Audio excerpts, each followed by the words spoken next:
Well, hello everybody, it's nice to see you. Let's see, what can we do? Have we got the acknowledgement slide up? Yes, we have. Brilliant. So, my name's obviously Ian Fox, and let's have a look at the next slide. I want to ask an uncomfortable question. What survives when you, the captain, doesn't? What stays aligned when the calls keep coming and your calm face is gone? Not emotionally, not philosophically, but practically. What will hold the crew together if key decision makers move on, when someone's sick, retired, burnt out, or simply elsewhere? Because in your world, security, what fails doesn't just cost profit, it costs trust, it costs lives. And here's the paradox. Many of you are already ahead of the curve. You have delegation systems, trusted teams. It all works, but sometimes even the best structures face stresses they were never built to withstand. Which is why today I'm here to talk about a different kind of leadership ethos. One that isn't built on individual excellence, but is built on, well, we're building something that endures. Something that's bigger than any one person. Something that doesn't fall apart when the founder leaves or the next crisis arrives. So let me introduce you to the LLF, the Lemming Leadership Framework,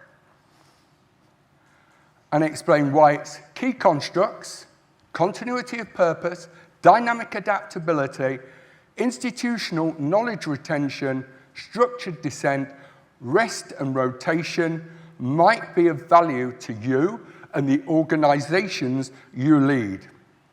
Why did I call it the Lemming Leadership Framework? Well, on closer inspection, it turns out lemmings are amongst nature's most instinct-driven and resilient survivors, which is why they provide an unlikely metaphor for organizations like yours, which also operate in volatile, uncertain, complex, ambiguous, disruptive, diverse, VUCAD 2 environments. I know. Lemmings. Is he really comparing us to lemmings? Let me explain. Here's the context. Yes, we've all heard the phrase, don't be a lemming. It's shorthand for blind obedience, a herd mentality. However, the truth is far more interesting. Why? Well, yes, why? That's the problem I had, to be honest, the first time I said it, is why? Because the concept of lemming suicide is a myth. Yeah? It was staged by a Disney documentary film crew in the 50s. They literally pushed the poor little creatures off a cliff. Can you imagine the uproar that would cause now? Yeah? Pictures or TikTok memes of Mickey and Minnie Mouse lobbing little lemmings to their doom. Yeah? It would be the end of them as lovable cartoon characters and probably the entire Disney corporation. Yet the reality couldn't be further from the myth. How did I reach this conclusion? Because their true story holds insights you just can't ignore. Although lemmings live in relative isolation for their 3-year lifespan, Most die within a year, mainly due to predation. On the plus side, it would appear the bonus for being eaten or dinner for every predator in the Arctic is a surprisingly active love life. Now, I'm not sure the female lemmings see it that way because they're the ones giving birth every couple of months. But that's a topic for another day. The upshot of all this is that every 3 to 4 years, the population peaks, food runs low, and something remarkable happens. These isolated tunnel dwellers emerge from their silos, gather together, and migrate. This despite none of them ever having done it before. All they have to go on is shared memories. There's no guaranteed leader, for obvious reasons, and there's definitely no health and safety regulations to follow. And yet, they move with purpose, with rhythm. Timing that appears chaotic to us is in fact one of nature's most sophisticated survival systems. They don't follow individuals, they follow instinct. They follow shared purpose. And that's the heart of the LLF. A structure built not on personality, but on purpose. A rhythm embedded so deep in their organizational DNA, it's strong enough to keep them moving even when no one's watching. Time short, so let's get into the 5 constructs. Our first construct is continuity of purpose. It's not written in a policy. It's deeper than that. It's our North Star on a dark night, our compass in the fog. It's what anchors our decisions in uncertain times, and dealing with uncertainty is the inescapable yin and yang of real-world leadership. It reminds us that outputs aren't outcomes, that ticking boxes for compliance's sake isn't the same as building trust based on competence. It's when your people know what matters and why it matters, even when no one's watching. The good news is, when continuity of purpose is intentional, it doesn't stay abstract. It evolves, it strengthens, it connects. We call it the golden thread. A single strand connecting people, purpose, possibility. A single idea, a shared value. Easy to overlook, fragile on its own. As the message spreads, adopted by others, the golden thread twists into a golden twine, now visible, able to bind teams together. As more people align with it, across departments, across time, the golden twine weaves into a golden rope, strong enough to carry load, to bear real tension, to link effort with direction. And if nurtured, truly embedded, the golden rope becomes a golden hawser, thick, resilient, capable of holding the organization together through crisis and flexible enough to absorb economic shock. Not tethered to an aim, not to a leader, but to a mission. Because in the end, it's not just the hawser that holds the ship steady. It's the fact that everyone, from deckhand to captain knows what it's tied to. That's what we mean by continuity of purpose. It's not just the first construct, it's the one that ties all the rest together. Moving on, with continuity locked down, it's time to ask, how do you stay agile when things go wrong? The kind of wrong that doesn't send an invite, it kicks the door in at 3 a.m. Our second construct, dynamic adaptability, might help navigate those moments. It's purpose-aligned, system-level adaptation. Nature nails this. When food runs low, the lemmings don't sit around debating policy, they act. Not because someone told them to, because dynamic adaptability is embedded in their core. And isn't that the leadership challenge every organization faces? To build or develop dynamically adaptable people to operate in dynamically adaptive systems.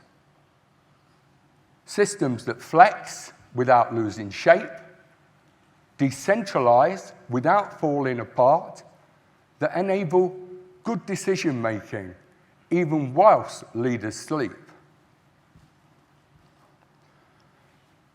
And we all know why this is important. As former world heavyweight boxing champion, Mike Tyson famously said, "Everyone has a plan, right up to the moment they get punched in the mouth." Surviving that moment depends on your ability to adapt instantly to the new reality. But adapting is only possible if you already have alternate strategies in place. Consequently, it's critical the strategies we need haven't been lost, forgotten, or misplaced, which is why institutional knowledge retention is our third construct. Let's be honest. In most organizations, knowledge walks out the door in the head of the person holding it. We pretend we've got it covered. Oh, Billy's trained the newbie. It's on SharePoint. There's a handover doc. But when reality bites, that's when we realize the newbie and a fancy folder doesn't cut it. For example, one critical infrastructure company discovered at the last minute the person retiring was the only one who knew where all the emergency restart locations were located. Sorry about that. If they'd have left without sharing that knowledge, the damage to the UK could have been off the scale. Accordingly, the LLF doesn't view knowledge as a file. It sees it as a living organism, something to be nurtured, nourished, and shared. Your vision of that. Building systems where insight isn't trapped in people, where wisdom doesn't vanish when someone leaves, where the knowledge that matters most to your organization is weaved into its golden thread. But it isn't set in stone. Our fourth construct, structured dissent, recognizes this. Let me tell you a potentially true story. As a child, I used to help my dad do Sunday dinner. He always cut off both ends of the roast. It always tasted delicious. I said, "Dad, is this what makes it taste so great?" His reply, "That's what your granddad did." I asked him. He said, "That's what your great-grand did." When I asked her, she laughed out loud. She said, back in the 50s, ovens were smaller, the family was bigger. If I didn't cut both ends off the roast, it wouldn't fit in the pan. 3 generations of wasted beef, no one had asked why. Structured dissent invites those critical questions. It's not chaos. It's not design. It's how you avoid catastrophe when your system's built on assumptions no one's tested in years. Whether it's a roast or a critical plan, if no one can ask why, is the real question, are you leading or are you repeating? Are you inadvertently laying down the foundations for future failure? However, structured dissent does require asking hard questions. But asking the hard questions, the right questions, requires clarity. Clarity which can only come from rested minds, not relentless pressure. Which brings us to our 5th and final construct, rest and rotation. Yeah, I wrote it, you'd think I'd know, wouldn't you? Anyway, unfortunately, as human beings, we seemingly worship stamina, celebrate burnout, glorify never switching off. Who's got the phones on right now? But here's the problem. Tired leaders can still sound composed, but their judgment, that's where fatigue lives. Rest and rotation seeks to help protect that judgment. And if you think about it, it makes sense. It's why elite teams rotate, surgeons step back, soldiers decompress. They know if someone's always running, at some point they will fall. Which is why the LLF embeds recovery into the system itself, because irreplaceable doesn't mean secure, it means vulnerable. Talking of irreplaceability, now's a good time to kill another myth. Superhero leadership impresses briefly. Systemic leadership impresses consistently.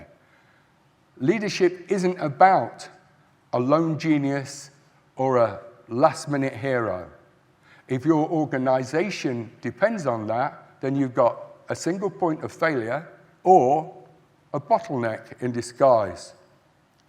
The LLF's focus is on facilitating and creating systems that don't break when the hero is off sick, don't pause when someone's left, thrive because they were built to outlast you. There are some good examples of this in practice, but to see them, we'll need to hold our noses and look at areas where survival isn't optional.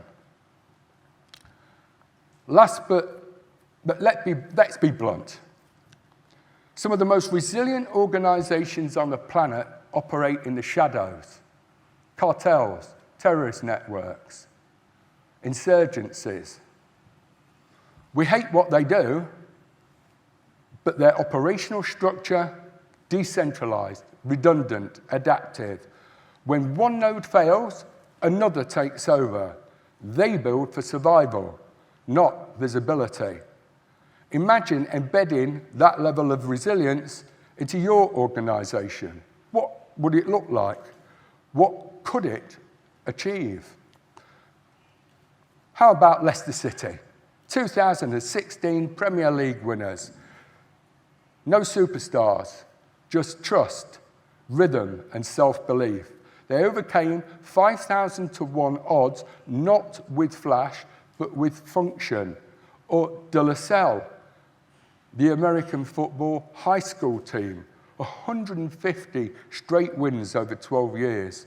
They didn't always have the best players, but they had a legacy and a culture, a rhythm passed down through the generations.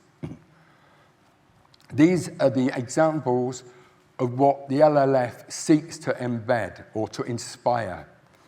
To embed a rhythm so deep that even when the roar of the crowd is deafening, your organization's purpose stays true.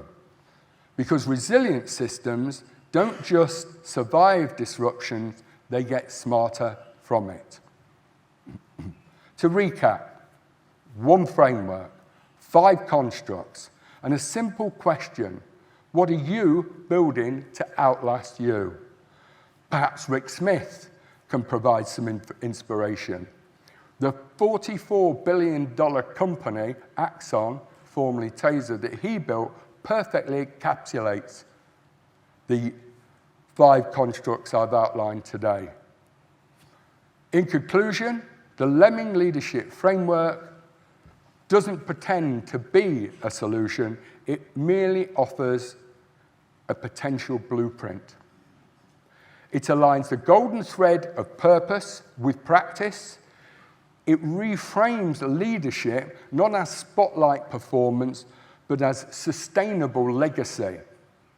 A legacy that's worth inheriting. Because in the end, leadership is about more than the name on a door. It's about what endures long after the door has gone. Thank you.